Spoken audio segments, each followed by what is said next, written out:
ध्रुव चरित्र जानते हैं आप? एक भक्त हुए हैं ध्रुव। महाराज मनु के पुत्र उतानपाद और दूसरे पुत्र प्रियव्रत।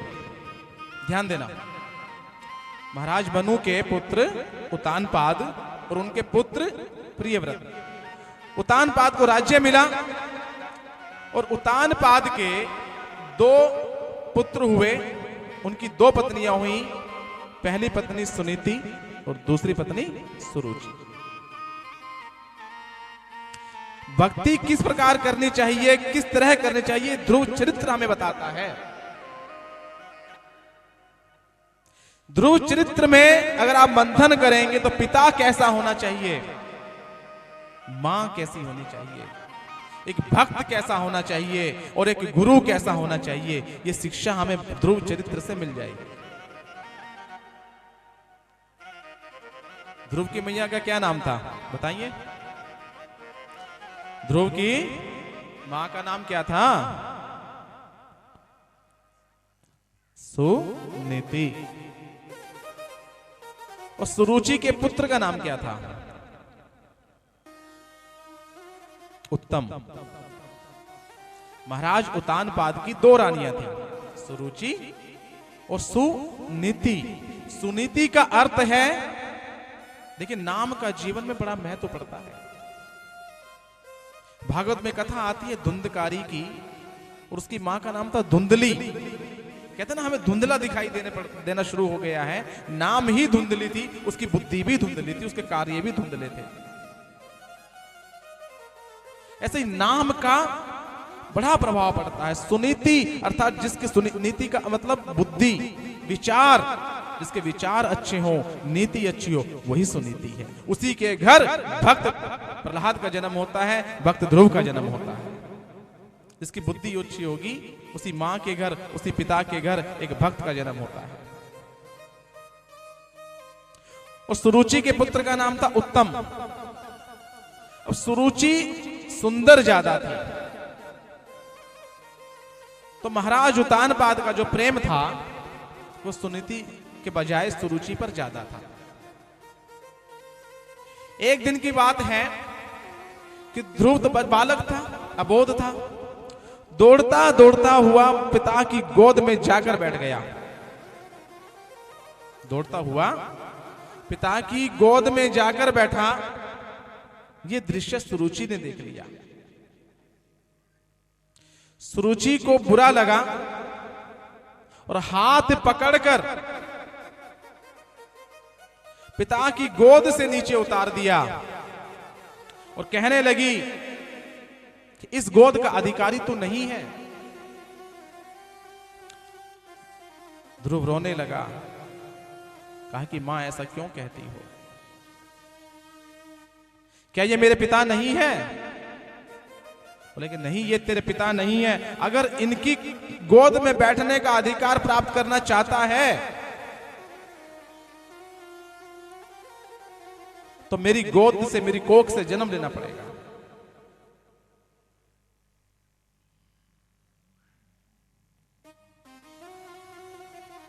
ध्रुव जी महाराज ने कहा कि तो मां मैं क्या करूं? तो कहने लगी जा भगवान की आराधना कर, भगवान की भक्ति कर, भगवान का तप कर, और वो प्रसन्न हो जाए तो उनसे एक वरदान मांगना। बोले क्या? बोले कि तुझे मेरी कोख से जन्म दे, मेरी कोख से जन्म लेगा तब तू जाकर इस राज्य पर बैठने का अधिकारी बन पाएगा।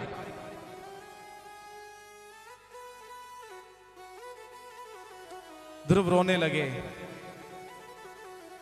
और दौड़ते दौड़ते अपनी मां के पास आए।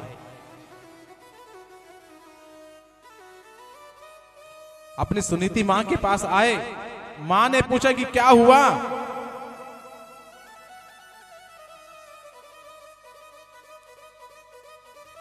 और मैं एक बात यहां पर कह के आगे बढ़ूं कि सबकी मां जो है ना वो सुनीति जैसी होनी चाहिए।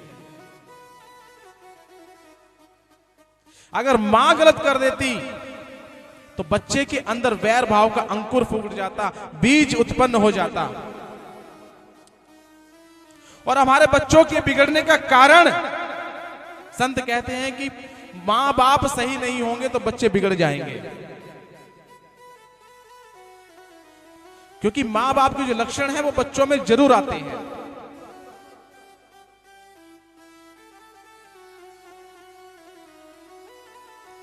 आजकल के मां बाप शिक्षा देने की बजाय केयरलेस हो गए हैं।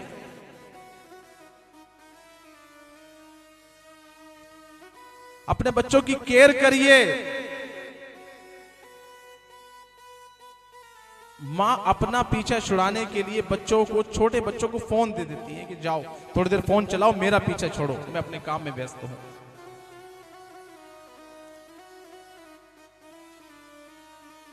क्या ये उन्नति होगी बच्चों की? सुनीति की जगह और संसारिक मां कोई होती तो कहती कि दो चार तू भी सुनाया आता, मैं देख लेती। लेकिन नहीं, सुनीति ने कहा कि अरे पगले, तेरी मां ने सही तो कहा है। ध्रुव ने कहा कि मां मैं समझा नहीं। बोले क्या? बोले तू संसारिक पिता की गोद में बैठना चाहता है या उस परम पिता की गोद में बैठना चाहता है? ध्रुव ने कहा कि समझा नहीं। बोले ये जो तेरा पिता है उतानपाद, ये तो थोड़े दिन का पिता है। तो उस पिता की खोज कर, उस पिता की गोद में जाकर बैठ, तो सदा उसकी गोद में अगर तू बैठ गया, ना तो तेरा उतरने का मन करेगा और ना तुझे उसकी गोद से कोई उतार सकता है। ऐसे पिता की खोज कर। बोले कि कहां मिलेगा?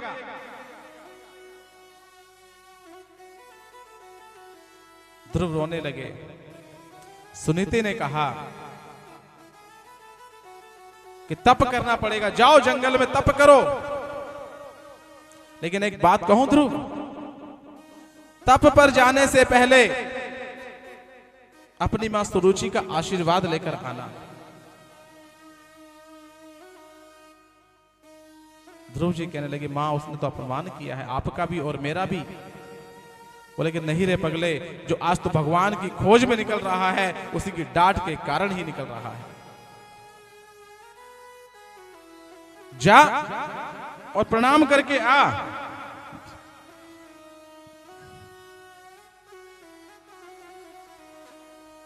सुरुचि के पास भक्त ध्रुव पहुंचे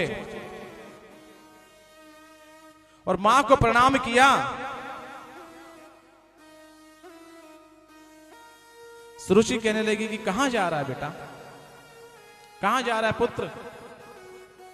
ध्रुव ने कहा कि मैं भगवान की खोज में जा रहा हूं, भगवान के तप के लिए जा रहा हूं।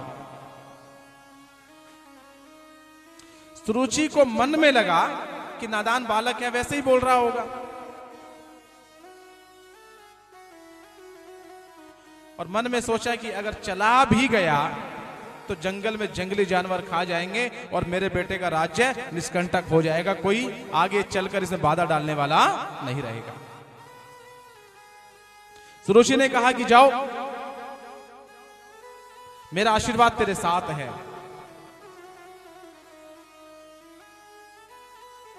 सुरुचि ने आशीर्वाद तो दिया, लेकिन ऊपरले मन से दिया।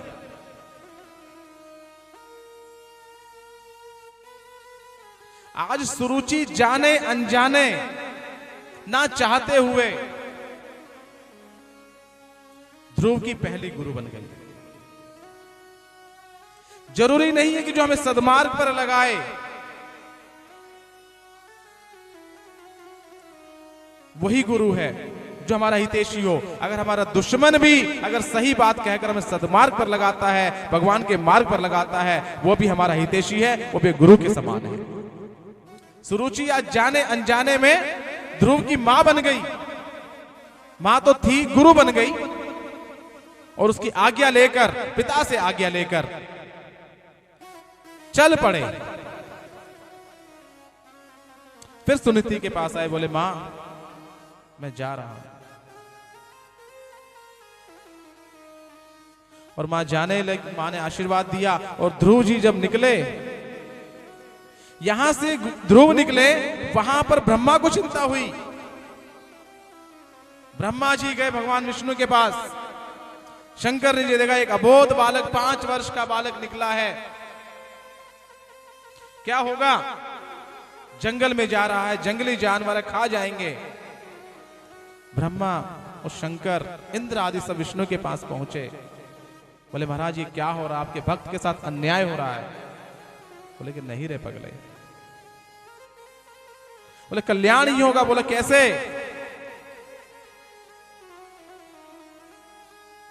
बोले भक्त जहां पर पग धरे। क्या बोले नारायण भगवान? किससे बोले? विष्णु जी बोले ब्रह्मा जी से। बोले भक्त जहां पर पग धरे, वहां धरूं मैं हाथ, पीछे पीछे फिरता रहूं, कबू न छोड़ूं साथ। बोले भक्त जहां पर पैर रखेगा वहां पर मैं अपना हाथ रखता हूं, और भक्त के पीछे पीछे फिरता रहता हूं, कभी उसका साथ नहीं छोड़ता हूं। भगवान उसके सदैव साथ रहे, प्रत्यक्ष रूप से ना रहे हो, ध्रुव के साथ क्या प्रत्येक भक्त के साथ, चाहे वो कलयुग का है चाहे किसी भी युग का है, उनके साथ रहे हैं। उधर नारद जी को प्रेरणा दी कि जाइए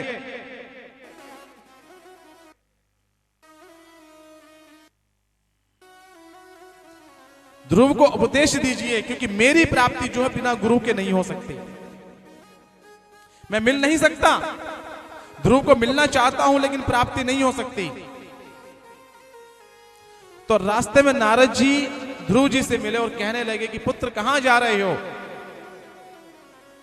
बोले भगवान की तपस्या करने जा रहा हूं, भगवान की खोज करने जा रहा हूं। बोले जंगल में? बोले हां।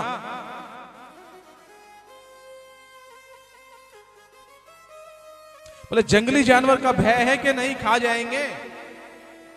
बोले महाराज ये दुनिया वाले खा जाएं, इससे अच्छा कोई जंगली जानवर खा जाए, किसी के मरकर काम तो आ जाऊंगा। अब पीछे नहीं हटूंगा, अब भगवान को या तो प्राप्त करूंगा या प्राणों को ही त्याग दूंगा। अपनी मां का मुख तब देखूंगा जब भगवान का दर्शन कर लूंगा। मैं मां को वचन देकर आया हूं।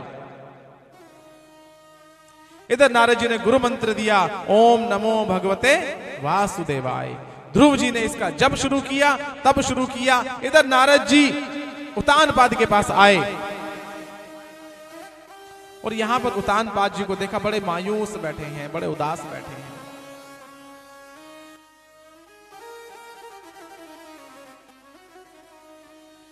पूछा उतानपाद जी क्या हुआ? बोले हुआ कुछ नहीं देवर्षि नारद, मुझसे जाने अनजाने में अपराध हो गया है। बोले क्या? बोले मेरे कारण मेरा अबोध बालक, मेरा पुत्र नादान, छोटी सी उम्र का, राज्य को छोड़कर, घर को छोड़कर, हमें छोड़कर जंगल में तप करने के लिए चला गया है।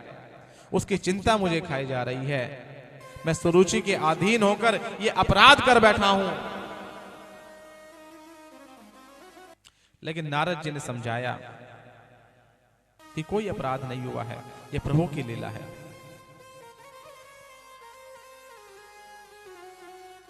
उतानपाद को उपदेश दिया कि जब ध्रुव भगवान के दर्शन कर कर लौटेगा तो उसको राज्य, तुम्हारा राज्य उसी को मिलेगा और उसको राज्य देकर तुम वन में चले जाना।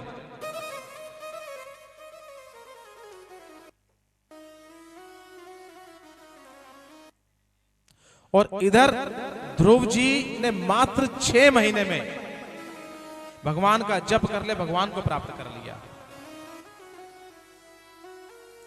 और ये किन दिनों की बात है पता है? ये उन दिनों की बात है जब हजारों वर्ष तपस्या करने के बाद भी भगवान प्रसन्न नहीं होते थे वरदान देने के लिए। ब्रह्मा आते नहीं थे, शंकर आते नहीं थे। उस समय में मात्र 6 महीने में ध्रुव ने भगवान विष्णु को प्रकट कर लिया। बोलो विष्णु भगवान की जय। जब भगवान जब भगवान विष्णु प्रकट हुए ध्रुव के सामने, तो ध्रुव कुछ बोल ना पाए। इतना ज्ञान नहीं है ध्रुव को कि स्तुति कर सके। नारायण भगवान समझ गए कि कुछ कहना चाहता है। तो मेरे प्रभु ने अपना शंख निकाला और उसके कपोलों से लगा दिया, और वो शंख लगते ही ध्रुव जी को अद्भुत ज्ञान हो गया। और जब ज्ञान हुआ तो ध्रुव जी ने भगवान की सुंदर स्तुति की। ऐसे ज्ञान नहीं होता। भगवान का दर्शन ध्रुव को हुआ, लेकिन इतना ज्ञान नहीं था कि वो स्तुति कर सकें। आप और हम कितनी उम्र में हो गए, स्तुतियां गाते हैं, पाठ करते हैं, भागवत सुनते हैं, कथाएं करते हैं, करवाते हैं, लेकिन कोई ज्ञान नहीं हुआ।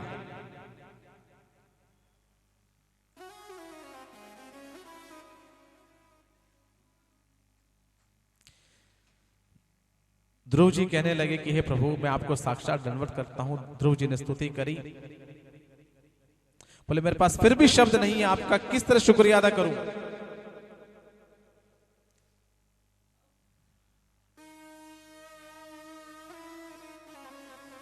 तो ध्रुव जी की स्तुति से प्रसन्न होकर दर्शन देने के बाद भगवान ने कहा कि ध्रुव, हम जब आते हैं किसी को कुछ ना कुछ देकर जाते हैं, वरदान मांगो।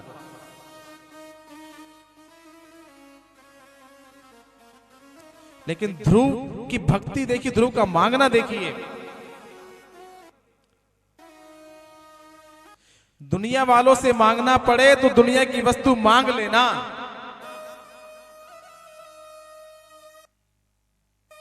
जब दुनिया बनाने वाला सामने आ जाए तो दुनिया बनाने वाले को ही मांग लेना। अभी दृष्टांत दिया था ना कि राजा को छुआ, राजा उसका हो गया। जब हम प्रभु को ही मांग लेंगे तो प्रभु की बनाई हुई सृष्टि है, तो सृष्टि में सब कुछ हमारा ही हो जाएगा। प्रभु को प्रभु से मांग लेना चाहिए। ध्रुव ने भगवान को मांगा और ध्रुव जी महाराज राज्य में लौटकर आए। राज्य सिंहासन उत्तानपाद जी ने ध्रुव जी को दिया और 36,000 वर्ष ध्रुव जी ने शासन किया है। अब 36,000 क्यों? 35 क्यों नहीं? 34 क्यों नहीं? 30 क्यों नहीं? 40 क्यों नहीं? क्यों पता है? नहीं। 40 वर्ष दे सकते थे। 36,000 वर्ष का राज्य ध्रुव जी ने किया है। ध्रुव जी को भगवत प्राप्ति कितनी उम्र में हुई? 6 वर्ष की आयु में। कितनी? तो भगवान ने उसकी आयु से गुणा कर दिया। 36,000 वर्ष बार बार तो सुने, लेकिन क्यों? भगवान ने उसकी आयु से गुणा कर दिया कि छीको छीको 36। बोले 36 तो बहुत कम है। बोले 3600 नहीं, ये भी कम है। बोले 36,000 वर्ष का राज्य तुझे देता हूं, जा इसका उपभोग कर और अंत में मेरे विष्णु लोक को आ जा। ऐसा प्रभु कोई हो सकता है? नाम जप के कारण ध्रुव जी ने 36,000 वर्ष किया। उनका समय पूरा होने के बाद काल आते हैं और काल के सिर पर पैर रखकर ध्रुव जी महाराज बैकुंठ में जाते हैं। और उनको जाते देखा तो नारद जी को ईर्ष्या हो गई। नारद जी को ईर्ष्या हो गई।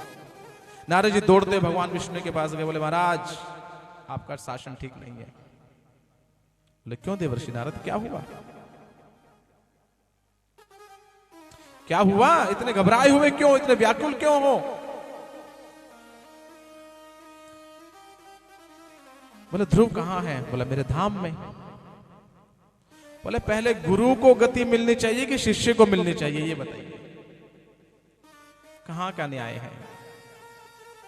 अरे मैं ध्रुव का गुरु हूं, पहले मुझे आपके धाम में जाना चाहिए। और शेष शरीर गए ध्रुव जी महाराज, मृत्यु नहीं हुई, काल के सिर पर पैर रख कर गए। वाह! और उनका गुरु अभी भटक रहा है। तो शासन ठीक नहीं है, आपका न्याय ठीक नहीं है। बोले मेरे न्याय में कोई कमी नहीं हो सकती देवर्षि नारद। बोले क्या कमी रह गई? बोले तुमने ध्रुव जैसी भक्ति कभी की ही नहीं है। जिस दिन ध्रुव जैसी भक्ति कर लोगे तुम भी काल के सिर पर पैर रखकर मेरे धाम में आ जाओगे। जिसके गुरु को ईर्ष्या हो जाए ऐसा शिष्य ध्रुव था। क्या हम ऐसे बन पाए? क्या हम बच्चों को ऐसा बना पाए? खुद माताएं बहनें फ्री होने के लिए आज बच्चों को मोबाइल पकड़ा देती हैं कि कुछ देर चला लेगा तो हमारी जान छूट जाएगी, हम घर के काम निपटा लेंगे। अरे आज तो आप घर के काम निपटा लोगे, लेकिन उस बच्चे की जिंदगी अगर गलत मार्ग पर चले गई तो उसको कैसे संभालोगे? आज आपका 10 मिनट का लाड़ प्यार कि बच्चा पढ़कर आया है, पूरे दिन मेहनत करी है, ट्यूशन से आया है, थोड़ी देर चला ले लीजिए। क्या पता है कि बच्चा क्या कर रहा है मोबाइल के अंदर? कभी झांक कर देखते हैं? क्या सुनता है, क्या गाता है, क्या देखता है? और ये बच्चे बड़े होकर पर्सनल मोबाइल रखते हैं, अपने मोबाइल के अंदर क्या क्या रखते हैं आप समझ नहीं पाएंगे। इसलिए माताओं बहनों से निवेदन कि समय निकालकर अपने बच्चों पर ध्यान दें, हनुमान चालीसा सिखाएं, राम स्तुति सिखाएं, भागवत के श्लोक याद कराएं, रामचरितमानस की चौपाइयां याद कराएं, कथाएं सुनवाएं, सत्संग में ले जाएं। जितना आप अपने इतिहास के बारे में जानती हैं उन्हें उससे परिचित कराएं। आज हमारे बच्चों को नहीं पता है कि रामचरितमानस के अंदर कौन से पात्र हैं, भागवत के अंदर कितने स्कंद हैं, रामचरित के मानस के अंदर कितने कांड हैं, कितने सोपान हैं, नहीं पता है। इनसे अवगत कराना पहली गुरु मां सुनीति ने कहा कि जा मेरा देखा जाएगा, लेकिन तो भगवत प्राप्ति कर कर ही लौटना, वरना मुझे मुंह मत दिखाना। सुनीति जैसी मां बनना है। बच्चे पैदा कर कर कोई बड़ी डिग्री हासिल नहीं कर लिए कि हमने बच्चे पैदा कर दिए, 2 कर दिए, 4 कर दिए। पशु भी ये काम करते हैं, लेकिन पशु अपने बच्चों को भगवान का भक्त नहीं बना सकते, ना वो बन सकते। मानव जन्म मिलने के बाद, बच्चे पैदा करने के बाद मां बाप का फर्ज है कि उन्हें सद्मार्ग पर लगाए, अच्छे मार्ग पर लगाए। बच्चे कहीं घूम रहे हैं, मां बाप को खबर नहीं है। पिता तो फिर भी चला जाता है बाहर कमाने के लिए, व्यापार देखना है, दुकान देखनी है, काम देखना है, बिजनेस देखना है, नौकरी देखनी है। लेकिन माताओं से फिर निवेदन कि बच्चों पर ध्यान दीजिए। ये पीढ़ी बिगड़ी तो जीवन नरक हो जाएगा। हम पहले भी चर्चा कर चुके हैं कि एक भक्त आपके घर में पैदा होता तो 21 पीढ़ी तारता है। 21 पीढ़ी कौन सी? 10 तो अपने पिता की, 10 अपने पिता की और 10 अपने माता पक्ष की, और एक जो स्वयं की है, उस पीढ़ी को तार कर 21 पीढ़ी का उद्धार एक भक्त कर जाता है। तो ऐसा भक्त बनाइए। बच्चे पैदा करना बड़े कोई डिग्री वाली बात नहीं है। संत कहते हैं जननी जने तो भक्त जने, जननी जने तो भक्त जने की दाता के सूर, तासे अच्छा बांझ रहे अरे काहे गवावे नूर। अगर भक्त पैदा नहीं कर सकती हो तो इससे अच्छा बांझ रह जाना, कम से कम तुम्हारा शरीर तो ठीक रहेगा। ऐसी मां बनने का कोई लाभ नहीं कि बच्चे कुमार्ग पर निकल जाएं, बच्चियां हमारी किसी का भी शिकार हो जाएं और 35-35 टुकड़ों में, 36-36 टुकड़ों में वो बरामद होती फिरें। ऐसे संस्कार अपने बच्चों को मत देना। माताओं का फर्ज है ध्रुव जैसी भक्ति कराना, ध्रुव जैसा भक्त बनाना, अपना भी कल्याण करे और सबका कल्याण करके वो भक्त चला जाए। ध्रुव जी ने बाद में गाया है, श्री कृष्ण गोविंद हरे मुरारी, हे नाथ नारायण वासुदेव। श्री कृष्ण गोविंद हरे मुरारी, हे नाथ नारायण वासुदेवा। कृष्ण गोविंद हरे मुरारी, हे नाथ नारायण वासुदेव। श्री कृष्ण गोविंद हरे मुरारी, हे नाथ नारायण वासुदेवा। हे नाथ नारायण वासुदेव, हे नाथ नारायण वासुदेव। हे नाथ नारायण वासुदेवा, हे नाथ नारायण वासुदेवा। कृष्ण गोविंद हरे मुरारी, हे नाथ नारायण। श्री कृष्ण गोविंद हरे मुरारी, हे नाथ नारायण वासुदेवा। कृष्ण गोविंद हरे मुरारी, हे नाथ नारायण वासुदेव। श्री कृष्ण गोविंद हरे मुरारी, हे नाथ नारायण वासुदेवा। हे नाथ नारायण वासुदेव, हे नाथ नारायण वासुदेव। हे नाथ नारायण वासुदेवा, हे नाथ नारायण वासुदेवा।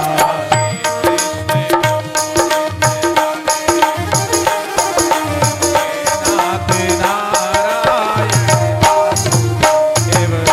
श्री कृष्ण गोविंद हरे मुरारी, हे नाथ नारायण वासुदेवा। ध्रुव जी ने बड़ा भजन करा और अंत में भगवान की प्राप्त किया। ध्रुव जी से जाने के बाद फिर भगवान ने पूछा कि अब लोक में आ गए हो, अब तो कुछ नहीं चाहिए। बोले कि नहीं प्रभु, आपका धाम मिल गया, अब और क्या चाहिए। बोले अच्छा ठीक है। ध्रुव जी ने एक अंतिम बात कही, फिर वाणी को विश्राम। और कई संत भी ठाकुर से कहते हैं, कई शायर भी कहते हैं कि मैं मांगू तुझे कुछ ना देना मुझे। हे प्रभु, मैं नादान हूं, मैं कामी हूं, मैं क्रोधी हूं, मैं लोभी हूं। मेरे अंदर लालच आ जाए कि भगवान दे रहे हैं और मैं मांग लूं। मैं मांगू तुझे कुछ ना देना मुझे, वरना आशिक नहीं मजदूर हो जाऊंगा मैं। वरना आशिक नहीं मजदूर हो जाऊंगा मैं चाहूं तुझे, तू ना चाहना मुझे। मैं चाहूं तुझे पर तू ना चाहना मुझे, वरना मगरूर हो जाऊंगा मैं। ध्रुव जी ने कहा, सब संतों ने कहा। आइए कुछ देर संकीर्तन की तरफ चलते हैं, तत्पश्चात आगे की तरफ।